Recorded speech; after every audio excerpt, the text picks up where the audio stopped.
সুপ্রিয় দর্শক, আসসালামু আলাইকুম। সবাইকে স্বাগত জানাচ্ছি আজকের গুরুত্বপূর্ণ সংবাদে। প্রথমেই জানিয়ে দিচ্ছি সংবাদ শিরোনাম, পরে বিস্তারিত। ছেলের অপরাধের দায়ে ফাঁসিতে ঝুলছেন বাবা মা। ফাঁসির আগে ওসমান হাদির খুনি ফয়সালকে ফোন করে কেঁদে কেঁদে যা বললেন খুনি ফয়সালের মা, শুনলে শিউরে উঠবেন। অবশেষে সন্ধান মিলেছে শহীদ হাদির খুনির গোপন আস্তানার। রাষ্ট্রপতির সরকারি বাসভবনে আত্মগোপনের অভিযোগে তোলপাড়। এই খুনের নেপথ্যে খোদ রাষ্ট্রপতি জড়িত এমন বিস্ফোরক দাবিতে দেশজুড়ে তীব্র প্রতিক্রিয়া।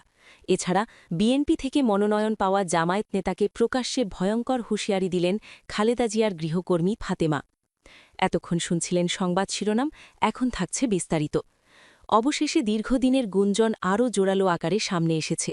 শরীফ ওসমান বিন হাদি হত্যাকাণ্ডকে ঘিরে যে সন্দেহ, অভিযোগ ও রাজনৈতিক বিতর্ক চলছিল, সেগুলোর কেন্দ্রে উঠে এসেছে এক বিস্ফোরক দাবি।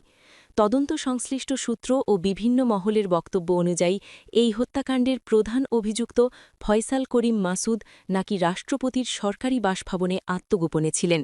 এই তথ্য সামনে আসার পরপরই দেশজুড়ে শুরু হয় তীব্র প্রতিক্রিয়া, প্রশ্ন আর ক্ষোভ।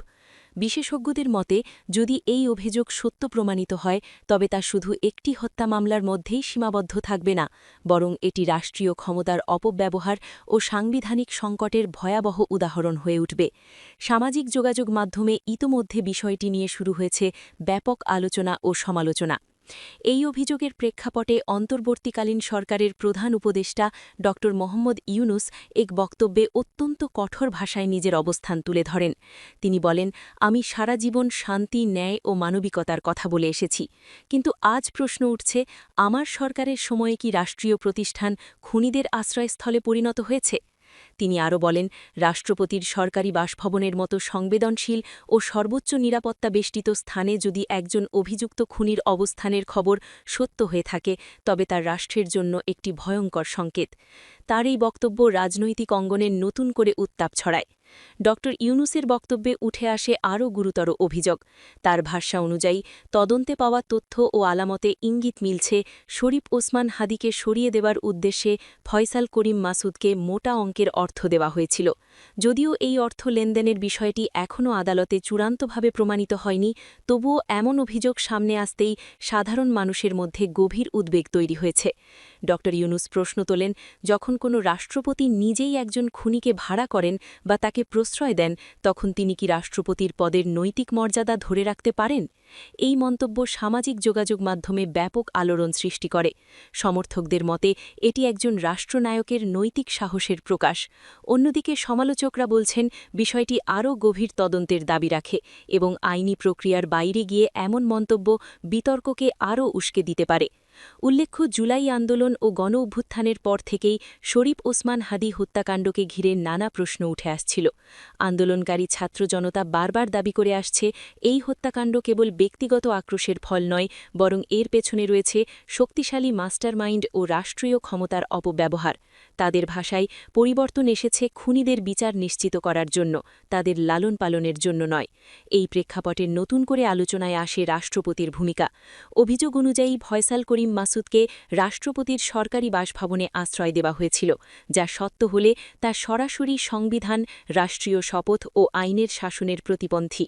সরকারিভাবে এখনও এ বিষয়ে কোনো চূড়ান্ত বক্তব্য আসেনি, তবে একটি সেনাবাহিনীর বিশেষ অভিযানে রাষ্ট্রপতিকে গ্রেপ্তারের গুঞ্জন ছড়িয়ে পড়ার পর পরিস্থিতি আরও উত্তপ্ত হয়ে ওঠে।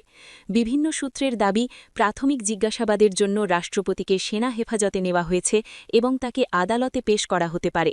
যদিও এসব তথ্য এখনও আনুষ্ঠানিকভাবে নিশ্চিত নয়, তবুও দেশের রাজনৈতিক ইতিহাসে এটিকে একটি নজিরবিহীন অধ্যায় হিসেবে দেখা হচ্ছে। রাষ্ট্রপতির মতো একটি সাংবিধানিক পদে থাকা ব্যক্তির বিরুদ্ধে এমন অভিযোগ ও সম্ভাব্য পদক্ষেপ দেশবাসীকে গভীরভাবে নাড়া দিয়েছে। বিশ্লেষকরা বলছেন, এটি শুধু একটি রাজনৈতিক ঘটনা নয়, বরং রাষ্ট্র ব্যবস্থার উপর জনগণের আস্থার বড় পরীক্ষা। এদিকে তদন্ত সংশ্লিষ্ট কর্মকর্তারা বলছেন হাদি হত্যাকাণ্ডের মামলায় নতুন একটি অধ্যায় খুলতে শুরু করেছে। শুধু শুটার বা সরাসরি জড়িত ব্যক্তিরাই নয়, বরং অর্থদাতা, আশ্রয়দাতা ও পরিকল্পনাকারীদের ভূমিকা খতিয়ে দেখা হচ্ছে। তাদের মতে এটি একটি একক হত্যাকাণ্ড নয়, বরং রাজনীতির ক্ষমতা ও অপরাধের জটিল যোগসূত্রের প্রতিফলন। সরকারের পক্ষ থেকেও ইঙ্গিত দেওয়া হয়েছে, অভিযোগের সত্যতা পাওয়া গেলে কাউকে ছাড় দেওয়া হবে না।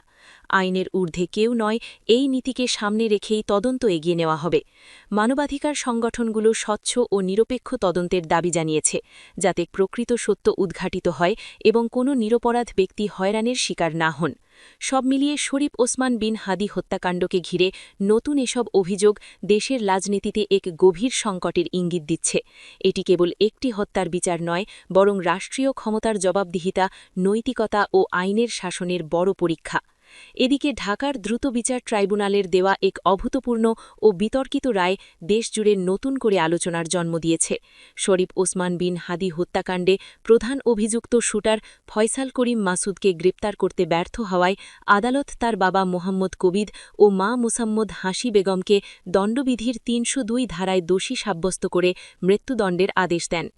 আদালতের পর্যবেক্ষণে বলা হয়, পলাতক সন্তানের অপরাধ সংগঠনে পরিবার থেকে সক্রিয় সহায়তা ও তদন্তে অসহযোগিতার প্রমাণ পাওয়া গেছে।